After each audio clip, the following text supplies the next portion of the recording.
Radio Lomé, il est 12h30.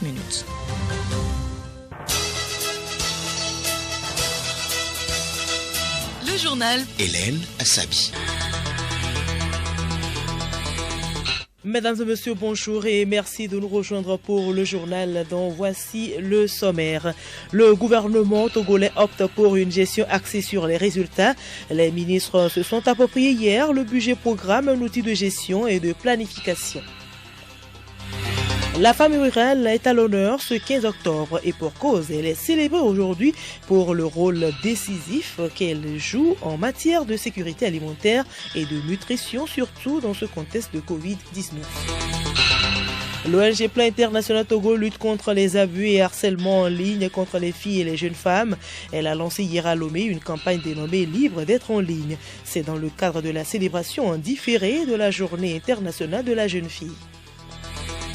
Et puis sur football, le bureau du district de Lomé Golf a récemment pris place les missions assignées à ce comité dans ce journal.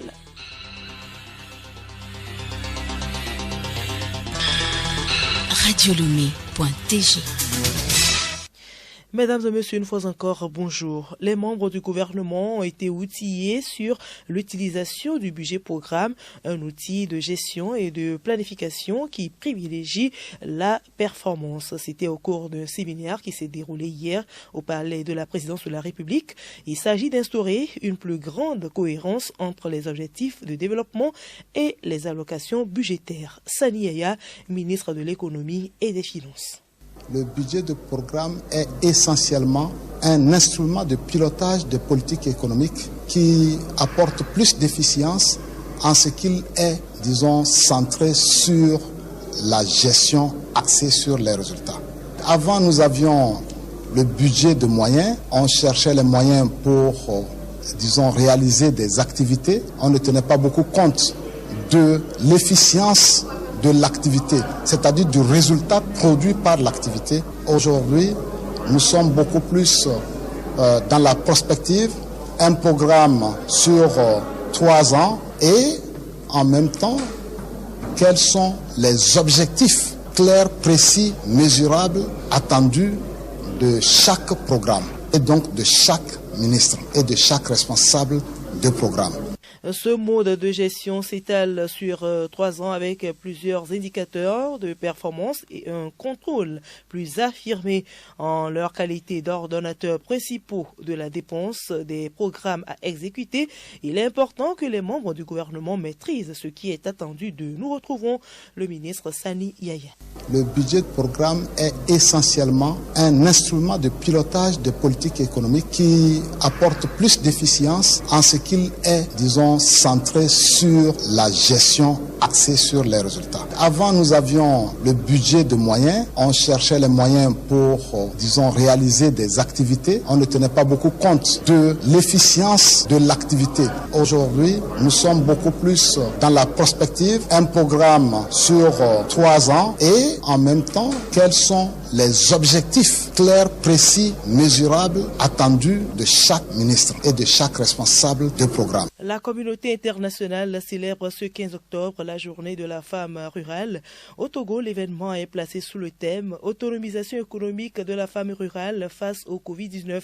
Une occasion de célébrer le rôle décisif joué par celle-ci en matière de sécurité alimentaire et de nutrition, mais aussi de sensibiliser la communauté internationale afin que ces dernières continuent à investir dans le rôle de chef de file des femmes et à aider le réseau structuré ou informel à contribuer à la lutte contre le Covid-19. L'apothéose de la célébration s'est déroulée donc ce matin à Lilikopé dans la préfecture de Zio, présidée par la ministre de l'Action sociale, de la promotion de la femme et de l'alphabétisation Adjovi Lolonyo Apedo. L'événement vise à faire connaître à l'échelle mondiale la lutte des femmes rurales sur tous les plans de développement des zones rurales du Togo en adéquation avec les axes 1 et 2 du PND. Plan international Togo célèbre en différé la journée internationale de la jeune fille. L'ONG va en guerre contre les abus et harcèlements en ligne contre les filles et les jeunes femmes. Elle a lancé hier à Lomé la campagne Libre d'être en ligne. Partie d'une étude réalisée dans 31 pays à travers le monde, Plan international est parvenu à la conclusion selon laquelle sur 14 000 filles enquêtées, plus de la moitié subit des harcèlements sur les réseaux sociaux. Une situation inquiétante qui nécessite que l'on sensibilise à une prise de conscience de tous, d'où la campagne Libre d'être en ligne de Plan Togo. Awa Faliba, représentante résidente de Plan international au Togo. Il y a une réalité en ligne qui traduit la réalité du quotidien, qui est le harcèlement et les violences envers les filles. Et nous avons voulu adresser cela, et c'est pour ça qu'en partenariat avec les organisations de jeunes du Togo et sous la houlette du ministère de l'Action sociale, nous avons pris cet engagement de soutenir les jeunes filles du Togo, d'abord pour la signature de cette pétition qui demande aux institutions, aux instances des réseaux sociaux de prendre des dispositions, mais qui demande également une mise en œuvre effective du cadre légal qui heureusement existe déjà au Togo et qui a besoin d'être renforcé dans sa mise en œuvre. Le Togo est parmi les 5 meilleurs avec l'application e-Centre Convivial dans le classement des pays sud en matière d'innovation technologique en faveur de la santé. L'annonce a été faite ce matin lors de la 5e conférence de l'Observatoire de la e-santé dans les pays du Sud d'Afrique et d'Asie, ouverte ce jeudi à Lavour en France. La rediffusion de cette conférence en ligne à l'Université de Lomé a permis à la structure e-Convivial de présenter cet outil numérique qui offre des informations et accès aux soins de santé sexuelle et reproductive aux jeunes. Et nous y reviendrons dans nos prochaines éditions. Le mois d'octobre est dédié à la consommation locale. Le gouvernement togolais a lancé en début de ce mois la consommation des produits togolais. Le ministre en charge du commerce, Kojo Adedje, énumère ici les conditions pour soutenir cette consommation locale.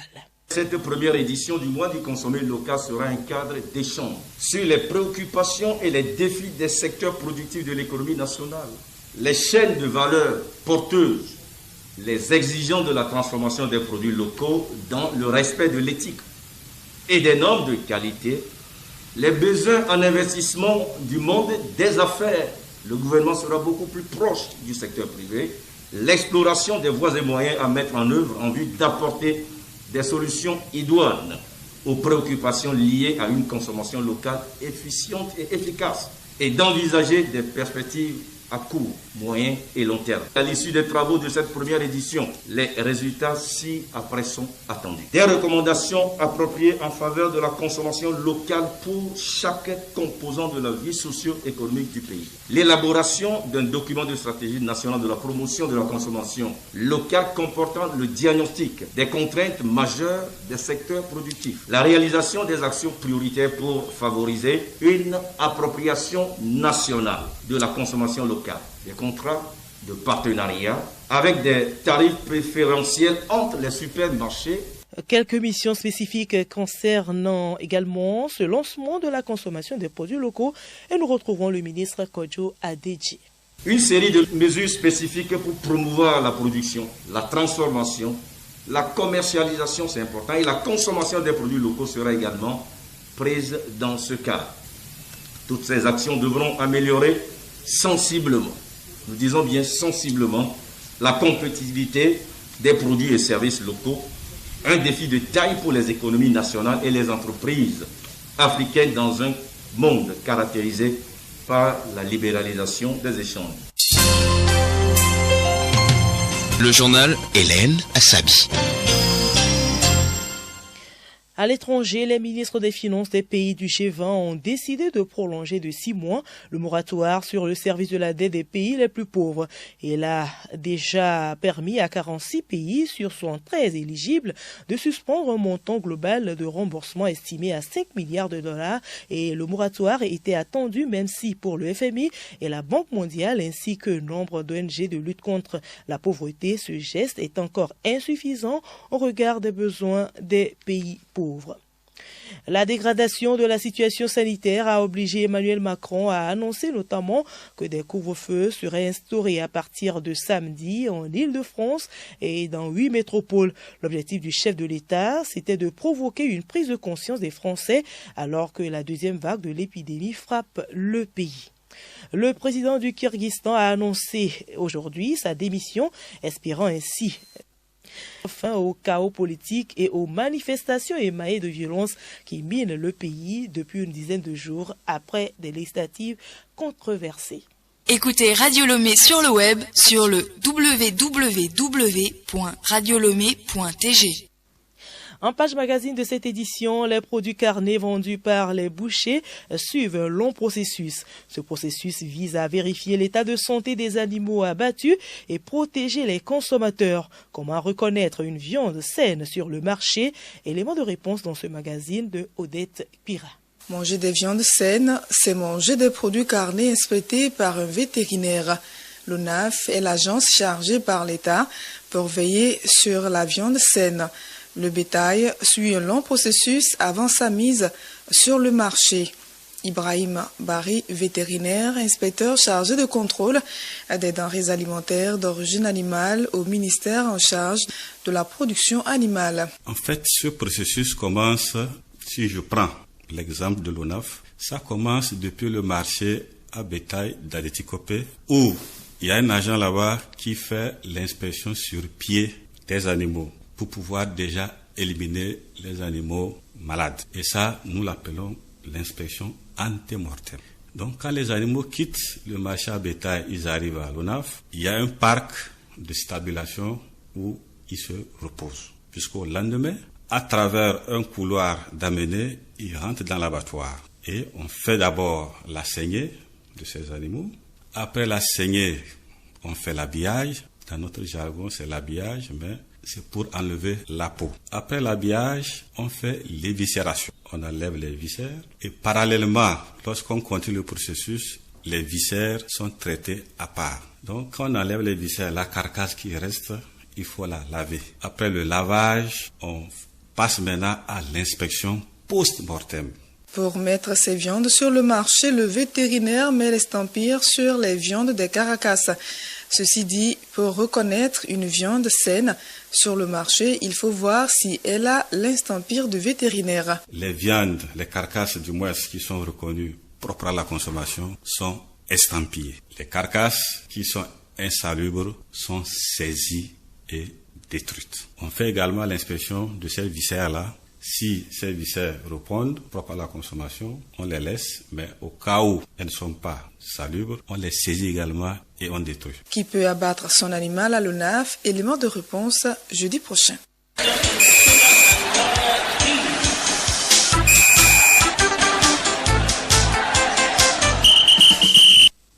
Sport football récemment élu à la tête du district Lomé Golf, le bureau veut mettre l'accent sur certaines activités pour entamer son mandat de 4 ans.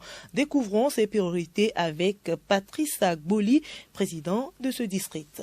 La priorité pour notre nouveau district, c'est d'avoir rapidement trouvé un local pour habiter le siège du district préfectoral du Golfe. Installer certains bureaux, mettre en place le secrétariat général, pour être proche des clubs aussi.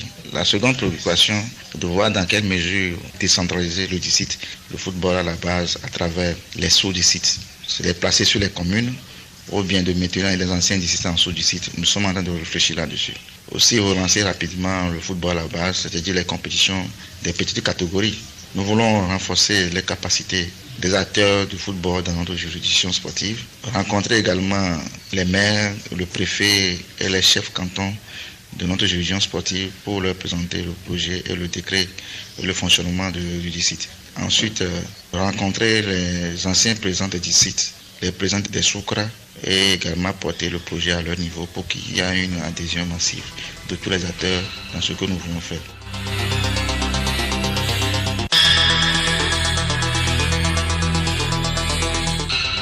Voilà, ainsi se referme ce journal. Retenez pour l'essentiel que le gouvernement togolais opte pour une gestion axée sur les résultats. Les ministres se sont appropriés hier le budget programme, un outil de gestion et de planification. Et puis la femme rurale est à l'honneur ce 15 octobre. Et pour cause, elle est célébrée aujourd'hui pour le rôle décisif qu'elle joue en matière de sécurité alimentaire et de nutrition, surtout dans ce contexte de Covid-19.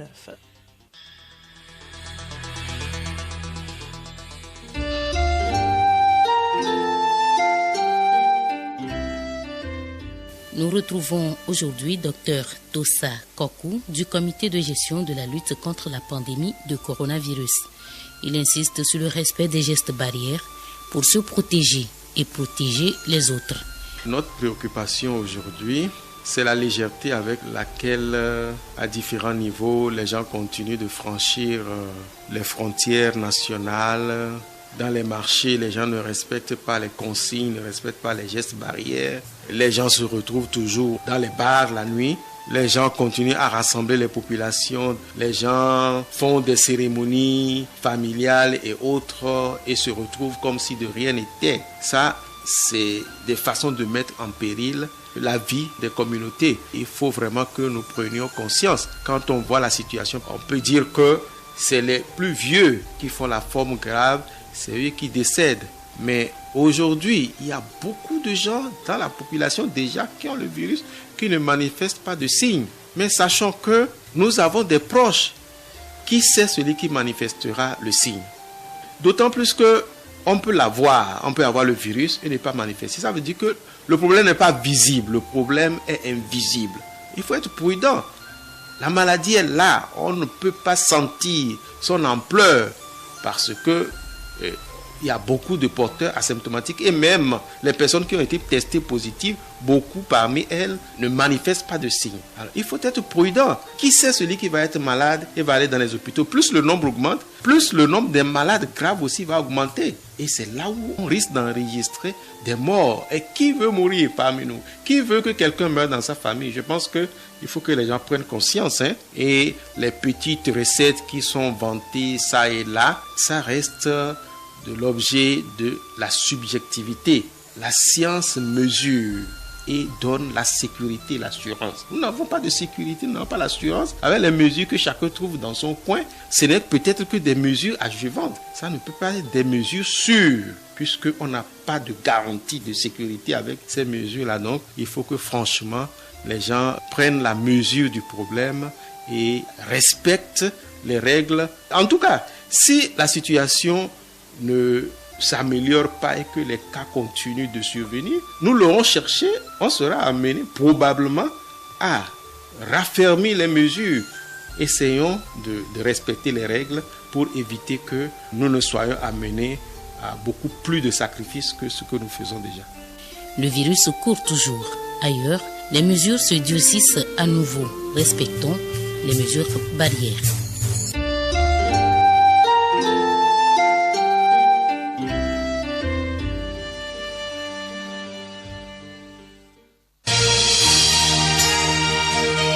Radio Lomé, boîte postale 434, email radiolomé@radiolomé.tg.